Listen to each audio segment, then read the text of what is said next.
அதனால் இல்லாத ஒரு செய்தியை இருக்கிற மாதிரி போடாதீங்க. எதுவாக இருந்தாலும் தலைமை கழகம் நாங்கள் அதிகாரப்பூர்வமாக அறிவிக்கும் செய்தி தான் உண்மை செய்தி என்பதை மட்டும் புரிந்து கொள்ளுங்கள். அதனால் இதுக்கு அடுத்தது நீங்கள் எங்களுடைய தீர்மானத்தில் பார்த்துருப்பீங்க, 4 மண்டலங்களிலும் கேப்டனுடைய நினைவஞ்சலியோட புகழாஞ்சலி நினைவு அதை செய்யலாம். அவள் ஒரு பெரிய பொதுக்கூட்டம் மாதிரி வச்சு 4 மண்டலங்களிலும் நடத்த இருக்கிறோம்.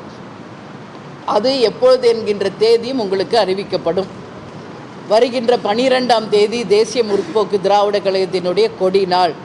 அந்த கொடி நாளை தமிழகம் முழுவதும் அனைத்து இடங்களிலுமே கழக கொடியை பட்டொளி வீசி பறக்கச் செய்து தமிழகம் முழுவதும் தேசிய முற்போக்கு திராவிட கழகத்தினுடைய கொடி நாளையும் நாங்கள் கொண்டாட இருக்கிறோம். அது முடித்தோடனே 4 மண்டல பொதுக்கூட்டம் இருக்குது.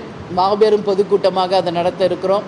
அதுக்குள்ளே எங்களுடைய நிலைப்பாடு என்ன என்பதையும் உறுதியாக முடிவெடுத்து அதிகாரப்பூர்வமாக உங்களுக்கு அறிவிப்போம் என்பதை தெரிவித்துக் கொள்கிறேன். எதுமா சொன்னேன், அதான் இப்போ சொன்னேன்.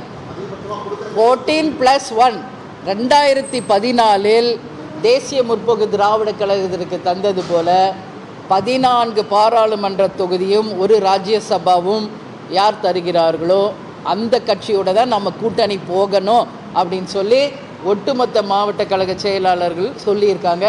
அதனால் நிச்சயமாக நாங்கள் அதற்கான முயற்சியை தான் எடுப்போம், பொறுத்திருந்து பார்ப்போம். அதான் இன்றைக்கி தான் நாங்கள் எங்களுடைய பணியவே நாங்கள் தொடங்குகிறோம். யார் போட்டியிட போகிறார்கள், எந்த தொகுதியில் போட்டியிட போகிறோம், எந்தெந்த சீட்டு அப்படின்றது எல்லாமே இனிமேல தான் நாங்கள் யோசிக்க போகிறோம், டிஸ்கஸ் பண்ண போகிறோம், டிசைட் பண்ண போகிறோம். அதனால் இந்த நிமிடம் வரைக்கும் நீங்கள் கேட்கின்ற கேள்விக்கு என்னிடம் பதில் இல்லை.